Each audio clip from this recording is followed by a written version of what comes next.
오키님! 아, 제가 이번에 수능이 끝난 고3인데요. 아, 제가 이번에 헬스장을 가려고 그러거든요. 지금 제가 살이 너무 많이 쪄가지고 혹시 헬스장 고르는 꿀팁 좀 알려주실 수 있으실까요? 구독, 좋아요, 알람 설정? 유튜브 친구들 안녕? 나 헬창 오퀸.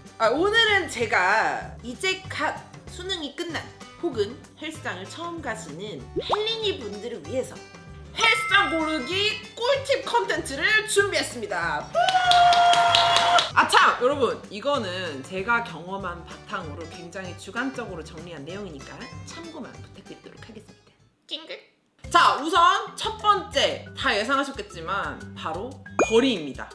사실 헬린이 분들한테 가장 어려운 게 저는 헬스장까지 가는 거라고 생각하거든요. 막상 가면은 뭐라도 하는데 헬스장까지 가는 게 사실 헬린이들에겐 1차 관문이에요. 분명히 헬스장을 등록하기 전에는 모두가 열의의 뿜뿜, 나는 잘할 거야, 나는 충분히 헬스장을 맨날 갈 거야 라고 생각하실 수 있겠지만 생각보다 비가 오거나 일이 조금 힘든 날만 되면 사실 헬스장 가는 게 굉장히 귀찮을 수 있습니다.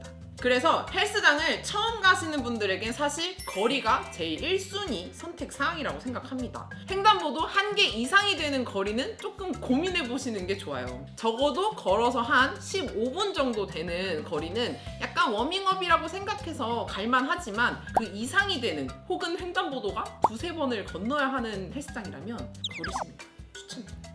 자, 그리고 두 번째는 유산소 기구 체크입니다. 이거 헬린이 분들한테 굉장히 중요한 부분인데요. 사실 헬린이 분들은 다양한 웨이트 기구에 대한 사용을 하시기보다는 유산소 기구를 사용할 확률이 높아요. 왜냐면 저도 처음 헬스장 다녔을 때 한 2-3개월은 러닝머신만 뛰었거든요. 그래서 일단 내가 등록하려고 하는 헬스장에 러닝머신과 사이클이 몇 대가 있는지를 체크하시는 게 굉장히 중요합니다. 헬스장 피크 시간대가 있어요. 저녁 7시부터 9시까지가 우리가 헬스장의 골든타임이라고 하거든요. 그 시간대에 상담을 한번 받아보시면서 붐비는 정도가 어느 정도인지를 체크하시는 게 굉장히 중요합니다. 간혹 피크 시간대에는 유산소 기구가 다 차 있어서 아예 하지도 못하고 돌아오는 경우도 굉장히 많거든요. 그리고 또 체크하셔야 되는 게 유산소 기구의 종류입니다. 러닝머신이랑 사이클을 제외하고 그 밖에 요즘에는 되게 다양한 유산소 기구들이 나오거든요. 예를 들면 인클라인 러닝머신이 있는지, 그거랑 동일한 마이마운틴 기구가 있다면 훨씬 더 좋습니다. 그리고 만약에 스태퍼나 천국의 계단이라는 유산소 기구가 있다? 이거는 당장 등록하세요. 굉장히 좋은 시설 가진 헬스장이에요. 우리는 없어요. 그 헬스장 담당자님들 제발 천국의 계단 좀 비싸더라도 많이 놔주시면 안 될까요? 그리고 세 번째, 이건 좀 의외이실 수도 있는데요. 헬스장 직원분들의 인사 여부입니다. 사실 별거 아닌 것 같지만 헬스장 분위기가 조금씩 다 달라요. 일부 헬스장은 어떤 회원이 오고 가는 것도 사실 별로 관심이 없는 경우도 좀 있고, 어떤 헬스장은 들어오는 회원들마다 되게 밝게 인사를 해주는 경우가 좀 있어요. 근데 우리 헬린이 여러분들은 아시겠지만 모르는 게 너무 많고 질문할 게 너무 많아요. 그래서 인사를 조금 잘해주시는 트레이너 선생님들이 헬린이들이 질문을 했을 때 적극적으로 알려주시려고 하는 경우가 조금 많은 것 같아요. 이건 좀 확률적으로. 그래서 간혹 진짜 질문을 했을 때 열정적인 선생님들 같은 경우에는 정말 PT급으로 30분 이상 설명을 해주는 경우도 있으니 개꿀 아닙니까?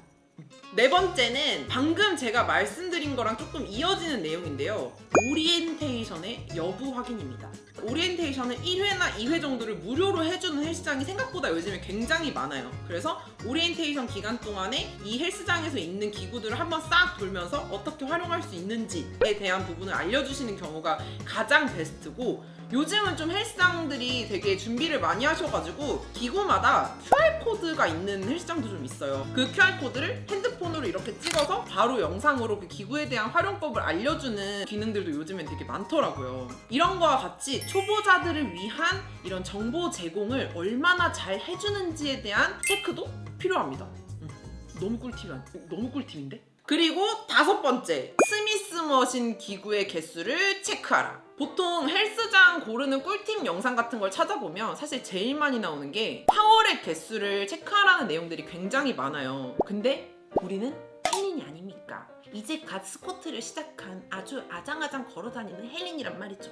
헬린이 여러분들은 파워렉의 사용보다는 고정된 기구를 사용할 수 있는 스미스 머신을 굉장히 많이 활용하는 경우가 많거든요. 보통 헬스장이 스미스 머신이 한 대인 경우가 굉장히 많아요. 근데 정말 드문 경우로 스미스 머신이 2대 이상인 경우가 좀 있거든요. 당장 거기 등록하세요. 개꿀이에요. 추가로 헬린이 분들이 체크하시면 좋을 만한 기구는 방금 말씀드린 스미스 머신, 그리고 소도구, 그러니까 예를 들면 작은 저중량의 덤벨이나 세라밴드, 캐틀벨과 같은 단순 도구들이 얼마나 많이 준비가 되어 있는지에 대한 체크를 해보시는 것도 굉장히 좋습니다. 그리고 GX룸이라든지 스트레칭 룸을 조금 체크하시면서 좀 넓은 공간에서 좀 가벼운 운동을 할 수 있는, 내가 유튜브를 보면서 간단한 홈트를 따라할 수 있는 공간이 있는 곳도 헬린이 분들한테는 굉장히 좋은 헬스장이라고 할 수 있습니다. 그리고 6번째, GX 프로그램이 있는지 확인하라. 요가, 필라테스, 스피닝과 같은 GX 프로그램들이 사실 일부 헬스장에서는 굉장히 다양하게 운영하고 있거든요. GX 프로그램 같은 경우에는 다수의 사람들을 적은 비용으로 모아서 함께 운동을 하는 프로그램이다 보니까 PT는 좀 부담스러운데 혼자 운동하는 건 좀 지루해 하시는 분들한테 사실 GX 프로그램만큼 유용한 게 없습니다. 헬린이 분들에게 정말 좋지 않은 환경일 수... 뭐라는 거야? 좋다고요, 그니까. 마지막! 청결 상태입니다. 너무 중요해 이거. 같은 운동을 하더라도 쾌적한 환경에서 운동하는 게 굉장히 중요합니다. 제가 이제 주변에 헬스업계에서 종사하시는 분들한테 제가 직접 물어보니까 헬스장 청결 상태를 체크하기에는 샤워실과 탈의실을 체크하는 것이 가장 좋다고 합니다. 샤워실이 깨끗한 탈의실과 샤워실이 깨끗한 헬스장일수록 다른 곳들에 대한 청결 상태를 체크하는 경우가 굉장히 많다고 합니다. 그래서 요즘엔 또 코로나다 보니까 얼마나 방역을 자주 하는지, 그리고 얼마나 이 청결 상태를 유지를 하시는지에 대한 체크도 꼭 확인해 보셨으면 좋겠습니다. 네, 지금까지 헬린이들을 위한 헬스장 꿀팁을 제가 한번 정리해 봤는데요. 솔직히 이거 너무 유용하다, 그쵸? 여러분들. 사실 개개인마다 내가 조금 더 중요하게 생각하는 부분들은 다를 수 있지만 헬스장을 처음 등록하시는 분들은 이런 기준이 없는 경우가 굉장히 많다라고 생각이 들더라고요. 그냥 한두 군데서 상담받고 대충 그냥 이렇게 팔랑귀처럼 휘둘려가지고 등록하지 마시고 오늘 제가 알려드린 이 꿀팁들을 바탕으로 가장 잘 맞는 최적의 환경에서 운동을 시작하셨으면 좋겠습니다. 마지막으로 제가 진짜 헬린이 여러분들한테 꼭 하고 싶은 말이 있어요. 여러분! 눈치 보지 마세요. 제발. 우리 돈 내고 운동하러 가는 건데 눈치 볼 필요가 전혀 없거든요. 여러분들이 무서워하시는 그 헬창 분들도 사실 지금의 우리와 같은 시절이 다 있었습니다. 헬스장을 너무 무서운 공간이라고 생각하지 마시고 제 영상들의 꿀팁을 잘 기억하신 다음에 여러분들도 운동의 취미를 가지셔서 평생 즐겁게 운동하는 헬창이 되셨으면 좋겠습니다. 오킹 구독자가 모두 헬창이 되는 그날까지 궁금하신 점이 있다면 댓글 많이 달아주시고 구독, 좋아요 부탁드립니다.